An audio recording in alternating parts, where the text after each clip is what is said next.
Ticats Chalk Talk with Marshall Ferguson. Week 3 for the Hamilton Tiger Cats was an opportunity for redemption. Through 2 weeks, Tiger Cats fans had already seen the best and the worst of the black and gold. A dominating, well-rounded 42-20 thumping of the Argos felt like a best-case scenario to start the season, only to come home on Canada Day. Plagued by turnovers and questionable decisions, all of a sudden, the Tiger Cats had a 1-1 record. The Ticats have only been above 500 after 3 games once since 2009. A win against Winnipeg would break that ugly early season streak as Weston Dressler and a host of fresh-faced Bomber free agent acquisitions came to town for Week 3 looking for their first success story of 2016. Welcome to Tiger Cats Chalk Talk, everyone. There are a lot of cliches in football, some of them quite often overused. You got to be able to run the ball to set up the pass. You have to finish with 6 points every time you get into a scoring opportunity. There is one cliche, though, that I do think really defined Week 3 for the Hamilton Tiger Cats. Sometimes, most of the time, football is indeed a game of inches. Life's this game of inches. So is football. Because in either game, life or football, the margin for error is so small. I mean, 1/2 a step too late or too early, and you don't quite make it. 1/2 second too slow, too fast, you don't quite catch it. The inches we need are everywhere around us. Why was Rod Stewart coaching that football team? He had a very gravelly voice. Weird. In this week's edition of Tiger Cats Chalk Talk, I'll be breaking down the 3 plays that involved this being a beautiful game of inches that really did change the tide of emotion and result for the Hamilton Tiger Cats in their loss to the Winnipeg Blue Bombers. First up, the magical sand wedge back-spinning kickoff from Justin Medlock. This thing hits the turf at the exact angle needed to bounce backwards and up so that Macho Harris can recover it. Plus, it lands in the only hole in the Ticats kick return team behind the front line of the blockers, away from the secondary return man, and in front of Brandon Banks, which you would think would be an advantage that they kick towards Banks, but really, it might be smarter than you think for the Bombers. Brandon Banks is a professional return man. He's been coached his whole life that if a ball looks like it is sailing out of bounds, let it go out of bounds because you get great field position out of that kicker's mistake.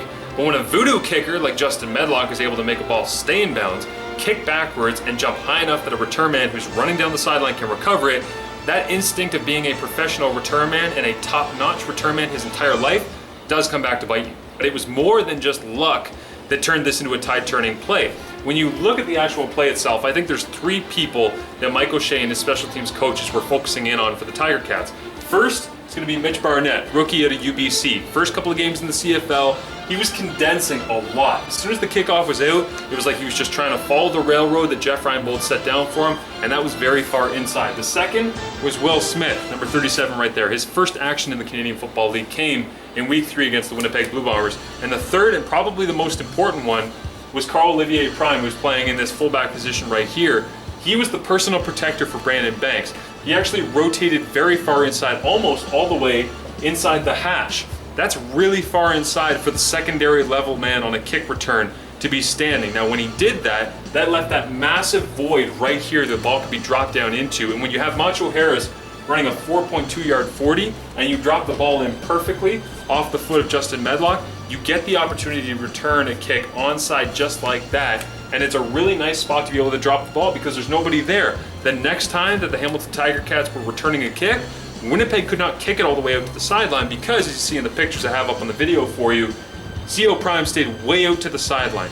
He was way out further than he was. He was way beyond the numbers even. And that was an adjustment they had to make as a Tiger Cats staff to be able to prevent another onside kick recovery. The kick left these 3 guys trying to figure out what the heck happened, while these 2 just got texted a fart joke by their immature uncle. Needless to say, Coach Austin, Coach Reinbold, not happy. The next play where the Tiger Cats were just inches away from having it go differently might have been the biggest influencer in the entire game just because of what happened on the next play after that missed opportunity. On 1st and 10 from the Winnipeg 40-yard line, Hamilton brought in their heavy set. Offensive lineman Matthew Girard as a tight end and fullback CO Prime in as well. Just 3 receivers in this formation, Taekwon Underwood, Andy Fantuz, and the all-important one on this play, Brandon Banks. All right, so here's how this play broke down. Basically, the Tiger Cats went with these 3 receivers to the field, like I just said, and this tight formation over to the short side. Because they were in that tight formation, Chris Randall, who would usually play out here as the boundary corner, he was bumped inside, and he became a low defender. Oh, the blue does not want to work. He became a low defender right there, number 8. Travis Hawkins, who usually plays the boundary halfback position, he had rotated back to play right around here, which is typically where Macho Harris would. Macho Harris, the free safety, number 3, had rolled all the way out here. That's how that formation affected them. Now, if you actually look at the way that the Tiger Cats ran their play action, they went towards a zone look to the left of the formation. They pulled Ryan Bombin across as a blocker. Everybody else blocked down, blocked down, blocked down, and Carl-Olivier Prime blocks the edge of the play like that. Just to show play action out this way by pulling Ryan Bombin, hoping that Chris Randall would dive down. Chris Randall dove down for about a second, then realized it was play action and got out of there as fast as he possibly could, because he then has no threat in the pass game on this side of the field. Thankfully for him, the route combination for the Tiger Cats was straighten up here, cut across the field for Brandon Banks. Andy Fantuz was outside releasing in order to hold Macho Harris, this next secondary defender, out wide. And out wide, you had Taekwon Underwood just kind of holding that wide side corner. Now, because they ran this crossing route, I think that it was really important that Chris Randall got out on time when he did, because the original throw and the way Brandon Banks is running, it is thrown almost like a deep crossing route right there. But when you have Chris Randall running out from underneath it as that overhang defender to the boundary, all of a sudden, instead of your aiming target being here to throw a touchdown, you have to aim way up here. And if you see the way that this throw was missed, it was high and away from Brandon Banks. It's a rare miss for a quarterback in Jeremiah Masoli, who's been completing his passes at around 71.3% thus far through 3 games. And while you might not like the turnovers, that completion percentage is good for 4th in the entire CFL. This missed touchdown became especially important on the very next play because Masoli rolled out to his left and lost the ball while attempting to switch it from his right to his left hand. Thankfully for Masoli, the Bombers would go on to take that turnover just 17 yards on 7 plays before missing a field goal. No harm, no foul on that play. The last example of my 3 of the Ticats losing this Week 3 game to the Winnipeg Blue Bombers by just inches is so strange and irrationally conceived. I can't explain it. It's above my pay grade. I think it deserves some sort of science because words just can't make it happen. So I decided to bring in John Brinkus from ESPN, and thankfully, he was up to the task. Ryan Smith has tiny little baby hands. The man has trouble opening ketchup bottles, but can pick a lock with the best of them. Having the ball not hit Smith's hands was actually a massive advantage to him making the catch. As for height, Smith is listed in the Bombers game day program at 5 feet 7 inches tall, which means, in real life, there is absolutely no way he's bigger than 5'5". Smith's 187-pound frame combined with his height leaves him with an incredibly small 18 inches of rib for Drew Willie to hit.